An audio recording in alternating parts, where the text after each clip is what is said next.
আপনাদেরকে আজকে একটা অসাধারণ রেমেডি বলবো, যে রেমেডিটি 100% এফেক্টিভ। এবং এই রেমেডিটি আমার নয়, এই রেমেডিটি লাল কিতাবের রেমেডি।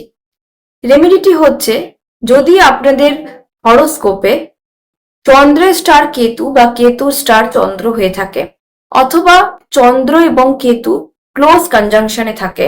ক্লোজ কনজাংশন মানে কি, একই ঘরে আছে। তো এরকম যদি আপনাদের হরোস্কোপে থেকে থাকে, তার মানে কিন্তু আপনাদের চন্দ্র কোনো না কোনো ভাবে ডিস্টার্ব হচ্ছে।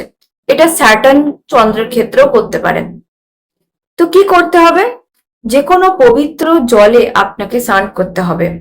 সোমবার করে বিশেষ করে করতে পারলে খুব ভালো। তো এইটা আপনাকে অবশ্যই করতে হবে।